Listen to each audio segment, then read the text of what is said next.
so obsessed. Dhallywood হোক কিংবা Tollywood, দুই বাংলাতেই তুমুল জনপ্রিয় অভিনেত্রী জয়া আহসান। বাংলাদেশ তো বটেই, টলিপাড়াতেও একের পর এক হিট সিনেমায় অভিনয় করে চলেছেন তিনি। এই মুহূর্তে যেন তার দম ফেলার কোনো ফুরসতই নেই।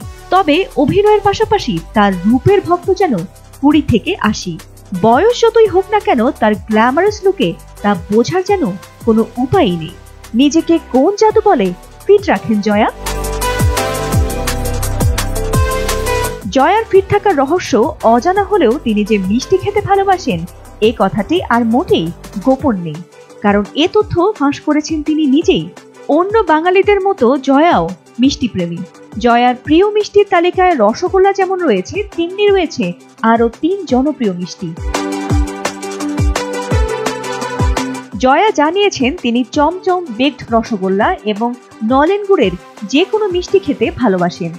যদিও তার ফিগার দেখলে মনে হতেই পারে যে তিনি একেবারে মিষ্টি ছুঁয়েও দেখেন না, কিন্তু তিনি যে এত মিষ্টি ভালোবাসেন তা বোধ হয় তার কোনো ভক্তই কল্পনাও করতে পারেননি।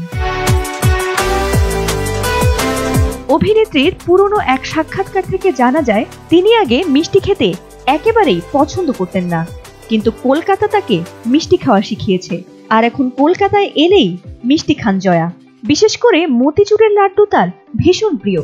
কলকাতা থেকে বাড়ি যাওয়ার সময় বাঙালি মিষ্টি মন ভরে নিয়ে যান এ নায়িকা।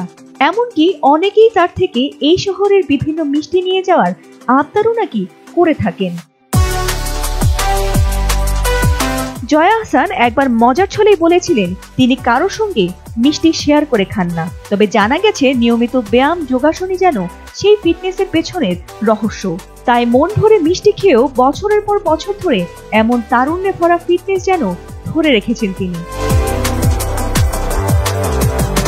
এদিকে কিছুদিন আগে মুক্তি পেয়েছে তার অভিনীত ডিয়ার মা সিনেমা, যেটি অভূতপূর্ব সাড়া ফেলেছে দর্শক মহলে। শুক্রবার মুক্তি পাবে তার অভিনীত বহুল প্রতীক্ষিত সিনেমা পুতুল নাচের ইতিকথা। সব মিলিয়ে ভীষণ ব্যস্ত glamour queen Joya Ahsan. Fatima Sultana, ATN Bangla.